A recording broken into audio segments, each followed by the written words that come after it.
So a paradigm is, right, the rules that kind of write the world in which we live in. And for the past few hundred years, materialism, which is not wanting fancy purses and cars. Materialism in this case is this idea that what is real, it can be measured and observed. And so most of science, therefore, right, you can measure and observe it. So things that we can't measure and observe, therefore, have often been dismissed or even ridiculed or just rejected, and that could be something as, like God, right? Like, oh, that can't exist, to something like ghosts, to something like telepathy. And if you believed in that stuff or studied it, you were often just considered completely foolish. And even if the data was coming back really remarkable, what they would often do is attack the scientist, not the data, or attack the institution who dared publish this quote unquote garbage or whatever. And it has been extraordinarily damaging, and to the point where there's a lack of funding to look into this type of thing.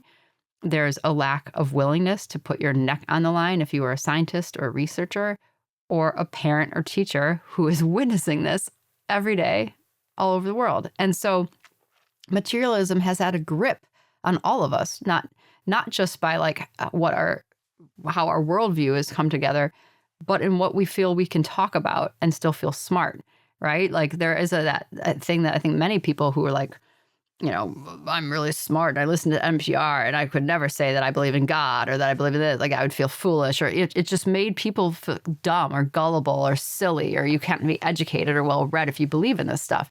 And what I wanted to do with the telepathy tapes is just drop the scales from people's eyes in a way and say, this is happening to you.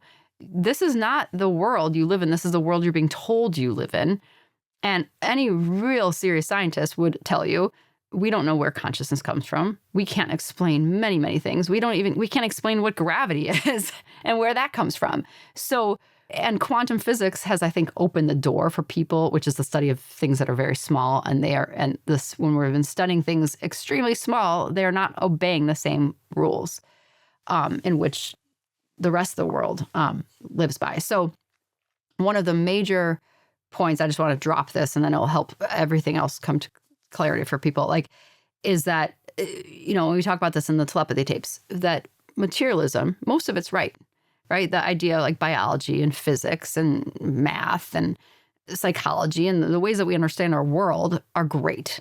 Like we should not throw out the textbooks. But for so long, if you think of materialism like a pyramid, and the base of this might be, right, like physics, and after that is chemistry and biology and psychology. At the tippy top of the pyramid was consciousness. And everyone's like, I don't know where it comes from. I can't explain why these other things happen too, like precognition or a dream where this happens, or this experience, or the thought someone had that their mom died and then they get the phone call, or, no one could explain that stuff and no one could explain consciousness. So they just ignored it or dismissed it and ridiculed it. And that was that. And here's our theory of reality. And some scientists who really started looking into near-death experiences, let's say, that were, or dared to study something like mediumship or psychic abilities or remote viewing or telepathy, and saw this stuff bearing out, we're thinking, well, you have to account for this. It's bearing out. It's bearing out in the data. There has been multiple peer-reviewed studies showing that telepathy is occurring in many, many cases, neurotypical cases. And you can't just dismiss it. So we have to account for it. So many of these scientists said we need a post-materialist view of the world, in which consciousness is not the top of the pyramid, it's on the bottom. And in that world, it means consciousness is fundamental. It comes before everything else. It means that everything is invisible, really, before it's physical. It's non-physical before it's physical. All of us, everything about our world.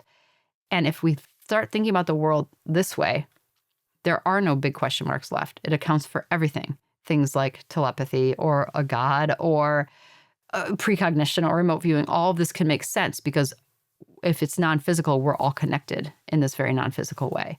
So I think the telepathy, was a big part of the telepathy tapes, but this post-materialist paradigm in which I would put my life on is going to be the right way of science. What 200 years, everyone is like, yes, this is how science is. And the people clinging to the current paradigm, I think, are going to be on the wrong side of history. Yeah, that was great. Yeah, there's so many resources and great thinkers that are actively working on this. And some of them we've had on the show, like Donald Hoffman, Annika Harris is a great researcher around this, Federico Fagin, Philip Goff.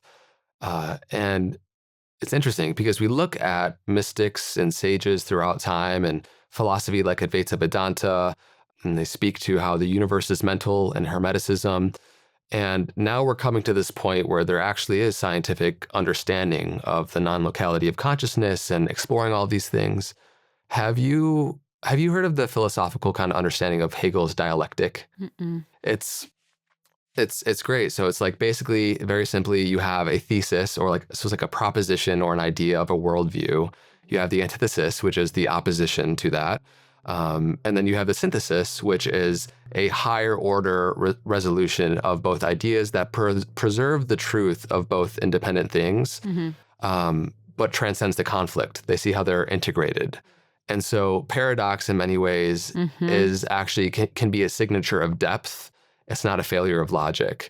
And so when you look at materialism and you have these emerging studies of consciousness being perhaps more fundamental, and we can go into different theories, it's easy just to say, oh, well, materialism is just wrong. It's like, no, from a perspective, it has its place. It's just not the whole story. Right. And so I think what these studies that you're doing and emerging understanding of the scientific understanding of consciousness perhaps being a more fundamental constituent of nature is really important, I think, to highlight there how multiple things can be true simultaneously. Yes.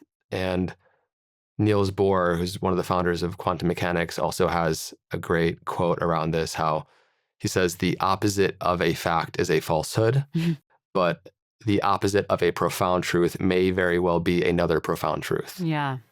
And so it's just fascinating how two things can be mutually exclusive, context dependent, both true. Yeah. And I think that's important when we have these conversations to be able to have and balance seeming paradoxes because it's pervasive throughout the universe. Right. Yeah. And to be able to actually understand something, we need to be able to hold the balance of both. Yeah.